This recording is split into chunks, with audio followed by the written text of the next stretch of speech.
Welcome back to Talk Center America. I'm your host, Diane Diamond. This is the hour we have decided to talk about cats. So, who better to bring in than a cat behaviorist?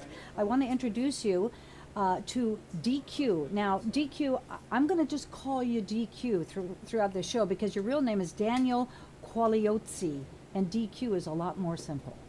Totally works for me. How Thanks. are you tonight? Thanks for joining us. You're in San Francisco, California, is that right?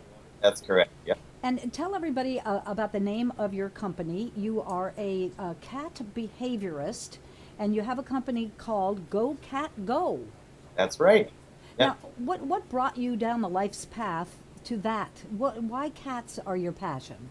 I'd like to say it kind of happened by accident.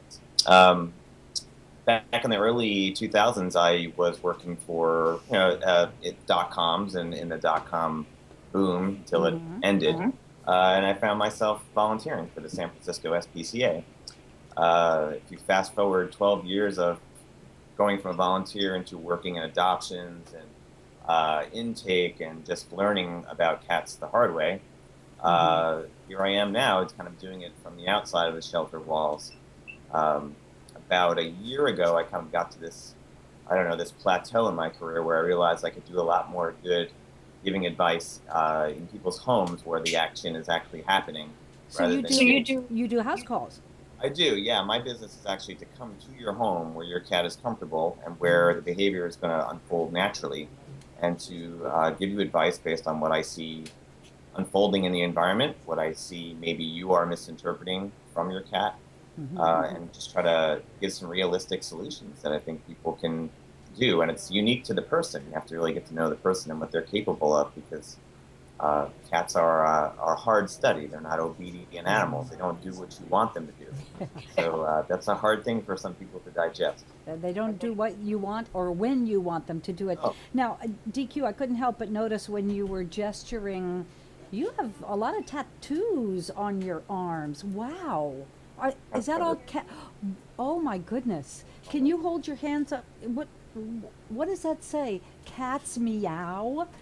You must really be dedicated to cats. Oh my gosh. Those are beautiful. yeah. At some point, I just kind of crossed that line where I thought, you know what, this is me and this is my life. And at this point, they sometimes call when you tattoo your hands job stoppers. I Job call, stoppers. call them job creators. Well, especially in your line of work. I Yeah. always have to ask people who have so many tats, does it hurt? Oh yeah, yeah, yeah. Yeah, I can't even imagine. I can't even imagine that. I was looking at your website, DQ, and I found it fascinating. I went all over it. I hit all the links and all of that. There it is, folks. If you want to go to it, it's Go Cat Go. And I noticed the thing that really struck me was that you think that you firmly believe, and this is probably why you go to the houses for your house calls, you firmly believe that we human beings can learn a lot from cats. Oh yeah. What do you mean by that? I do a lot of spend a lot of time learning about mindfulness and trying to figure out what it is that pollutes the human mind. And I find that a lot of animal behavior is misinterpreted by human intentions and the way the human mind works. Hmm. Uh, Cats in general they're animals that work on a free will operating kind of system. They make decisions based on their freedom and in most cases what will benefit them. And I think what humans try to do is anthropomorphize their own emotional value on things or their own connection to an action that they may think is repulsive, but a cat doesn't have any feeling about in an emotional way. And that's why it's a challenge to give advice to some people because they are truly taking it personally. This cat is, I don't know, for example, biting them when they pet the cat, and it's uh, creating tension and a hurt feeling. And Hmm. I have to let them know that there's usually a cause and effect to why that is happening. Now, in describing a cat there, I have to say it sounds like you're describing a really selfish person. Cats do what they want to do when they want to do it, and they could care less what you think about anything. That I would sounds like my selfish next door neighbor, frankly. self-serving is usually what I say. It's Self-serving. cats. They know that humans are really good at providing certain resources and in exploiting humans by, well, normal behavior, really, behaviors where it's more solicitation and things that we latch onto, the social bonding, Hmm.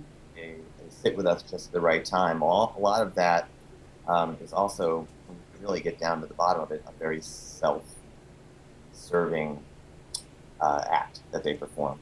So I think in having a cat, you have to surrender. You really do have to surrender to what it Yeah. is they want and adjust your own lifestyle according to that. And that's what people have. And they're very habitual too, aren't they? I showed the audience earlier my two cats. I have Miles is there at my computer, as you see, and the other big fat Miss May.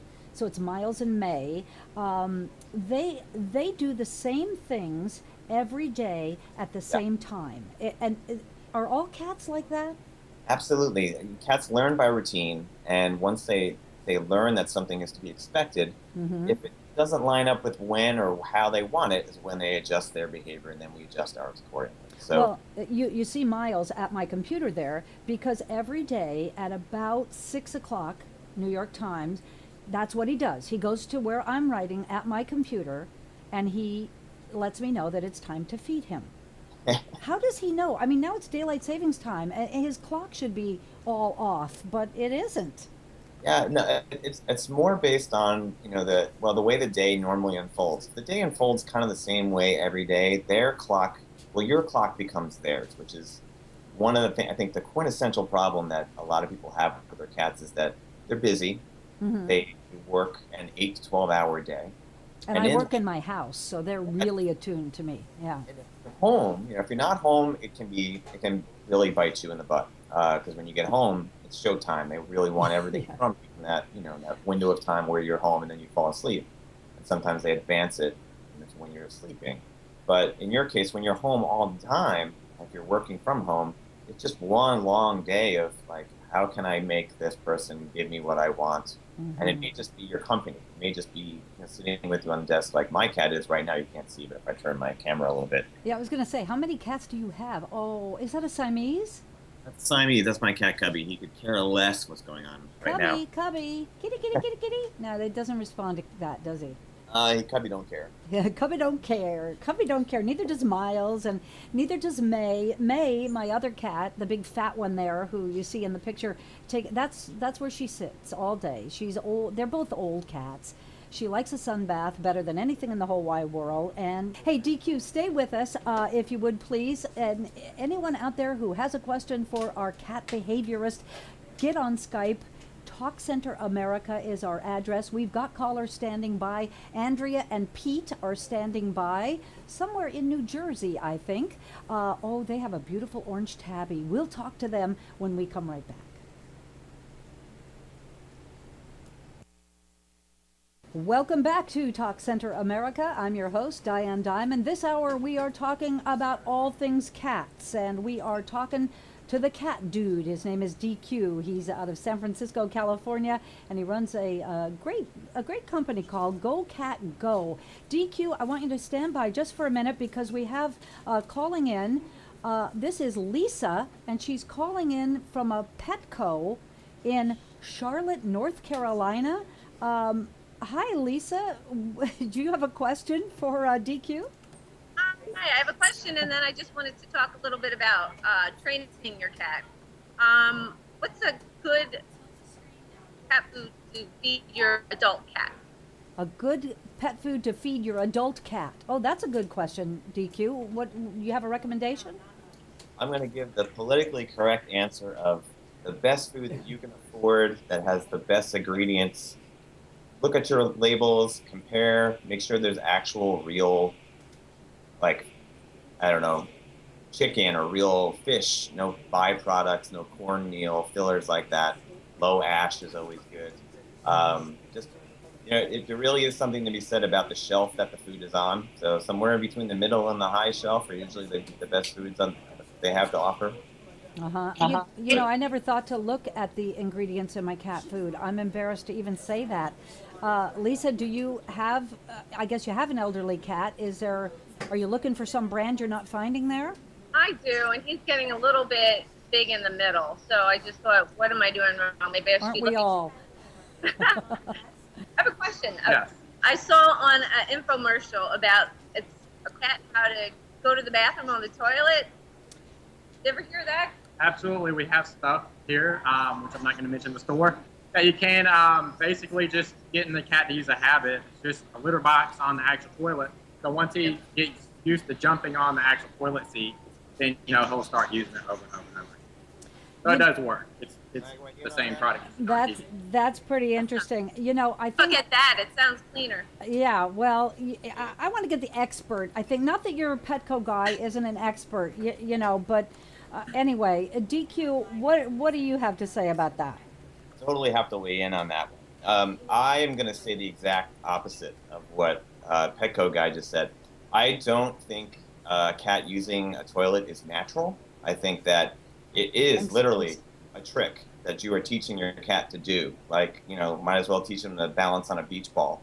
It's not instinctual for a cat to drop, feces or urine into the unknown and then not cover it.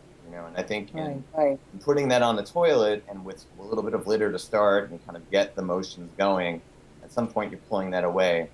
Most people who have trained their cats to use a toilet end up calling me because they'll start peeing next to the toilet, on the toilet seat cover, on the mat next to it.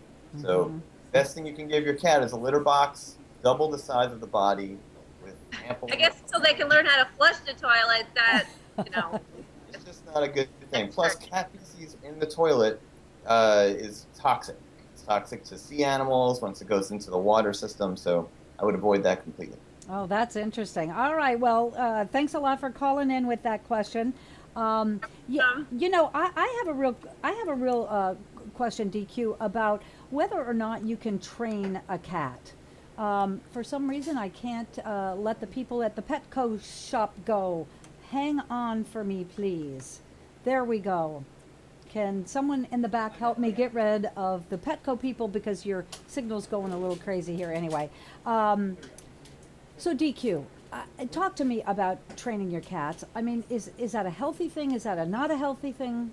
Oh, it's totally healthy. In fact, the guy at Petco brought up a good point in that cats and dogs, they're more willing to work for positive reinforcement. So, and what I was saying earlier is that a cat will work for stuff that is beneficial to them, and usually food is. Food is almost one of the only things you really have control over with cats. Like, where's the food coming, when, and what is it?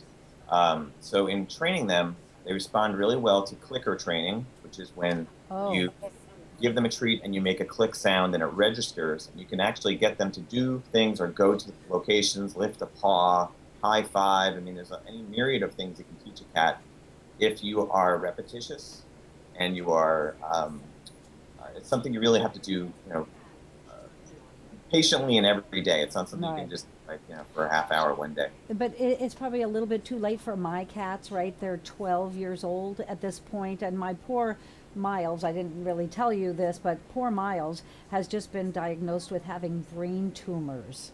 And so, I'm thinking he's not really a good candidate to teach a cat new tricks, right?